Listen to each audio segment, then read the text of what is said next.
nasaktan si Senate President Tito Soto sa mga akusasyon laban sa kanya, lalo na yung pagbanggit ng non-time show, Itbulaga, at saka yung pagbanggit pangalan ng pamangkin niyang si Mayor Vico Soto. Ito, title, Soto cries, umiyak. Soto cries foul over references to non-time show and Vico. Senate President Vicente Soto III cries foul over references to non-time show and his nephew Pasig Mayor Vico Soto during a lull in the plenary session Monday, which tackled the minorities' differences with the leadership over the matter of the detention of detained District Engineer Bryce Hernandez. Medyo mainit na talakayan ito sa floor. Nagsalita si Senator Bato, and then after that, nung nasuspend natin yung session, lull, yun, nag-usap-usap sila, yun na. Umiyak daw. Ito, nakalagay lang sa report. Umiyak daw si Senator Soto. Senators huddled in the middle of the session hall during a lull in the plenary session on Monday, where there was a debate on Soto's approval of Speaker Martin Romualdez's phone call asking that Hernandez not be returned to the Senate. So, dito nagsimula.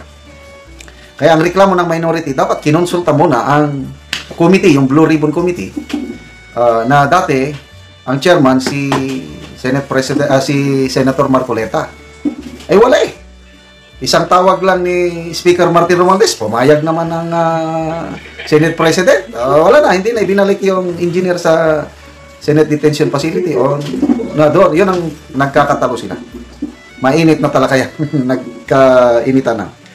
Hernandez has raised concern for his safety after he implicated Senators Jingo Estrada and Joel Villanueva in alleged kickbacks from anomalous flood control projects. Ito may nabasa kong post kanina. Pumapayag si Senator Jingo Estrada na i-open ang kanyang bank account. Ibig sabihin, wala siyang tinatago. Tapos, ito namang Engineer Hernandez, yung kanyang pasabog sa House hearing, nung tinanong siya kung anong ebidensya niya tungkol sa participation ni Senator Jinggoy, sabi niya, narinig lang daw niya kay Engineer Alcantara. Hearsay ba? Tapos sabi ni Alcantara na, hindi totoo yan, wala akong sinabing ganyan. Sabi, anong klaseng paratang yung narinig lang?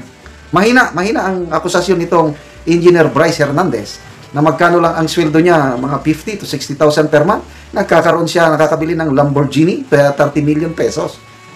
Grabe. Anyway, while the huddle was generally calm and uneventful, ito na, Soto was overheard crying foul over De La Rosa's manifestation.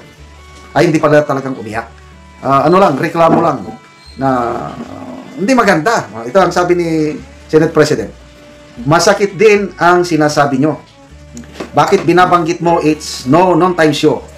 Di pareho ng Senado yan eh. Alam mo, di ko na lang pinatulan dahil wag ganon. Ang totoo noon, mas maraming natulungan ang non-time show eh. Soto was overheard saying, 46 years kesa sa atin dito. Dinipinsahan pa niya ang Itbulaga non-time show. Soto is a long-time host of non-time show Itbulaga. De La Rosa was overheard responding to Soto. Ito naman ang banat, hindi patatalo si Senator Bato. Sabi niya, yung pinopost nila doon na ginagawa ka na tuta ni Martin, masakit sa akin yun, sir. If you go down, everybody goes down. The institution goes down, De La Rosa said. I agree with Senator Bato. Kasi marami akong nababasang comments and of course post nang dahil sa payag kaagad ni Senate President Soto, isang tawag lang, tapos hindi na ibinalik si Hernandez sa kulungan ng Senado, kundi sumunod na lang siya at doon nilagay sa PNP Custodial Center. Marami ang umalma. Netizens, isa na ako. Sabi ko, bakit ganun? So, hindi maganda ang dating sa iba, including me. Na parang, kasi dati, ang Senate, independent. Panahon ni Senator Subire, hindi nila madiktahan yung People's Initiative, Charter Change. Wala yan. Kung anong pa ng mga senador, yun ang hindi nila makaya, hindi nila hawak sa liig. Tapos, panahon ni Senator Escudero, ganun din. Nagpapakita ng independence ang Senado.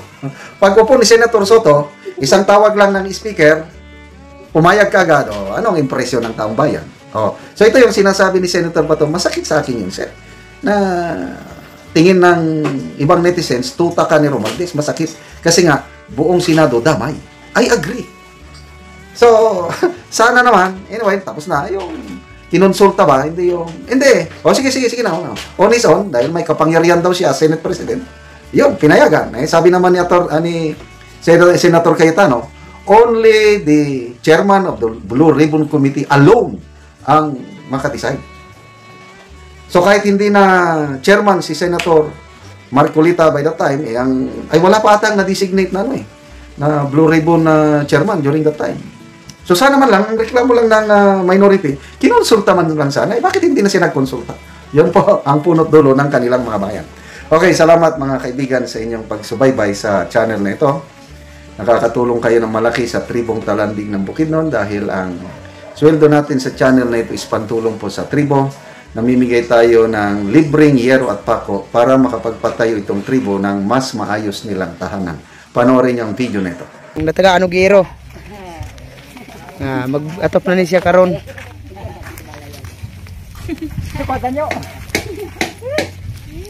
O mo na ni ang ipatindog nga balay so yan na ni atopan karon.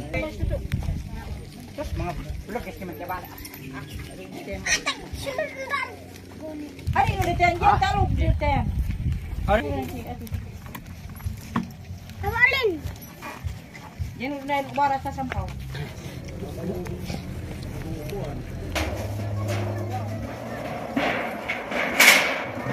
Nagjuang ka.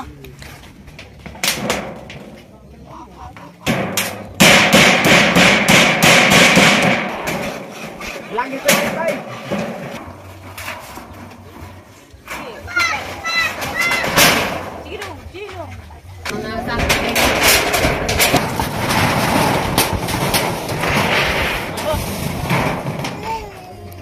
Karon numanagid ang balay ni ante og maayo nagid kayo nga tan-awon. Nindot na gyud siya nga tan-awon ang iyang atop. Salamat sa Ginoo, nakabalay na ko. Oo. Salamat sa tabang sasin, nakabalay na ko. Oo. Kuan pila day ka buki mga anak ante? Opat. So Bungali na siboy. bago pa mo nakagtukod og balay ante. So dugay na kayo bago pa mo nakabalay. Pila na day ante ka ang imong edad? Ang imong edad ante pila na? 48. 48 ka na. Ang imong bana? Pariyara mi. Pariyara mo. O so nakigpuyo lang ni si ante sa iyang anak. So karon pa sila nakabalay. Salamat kay ante.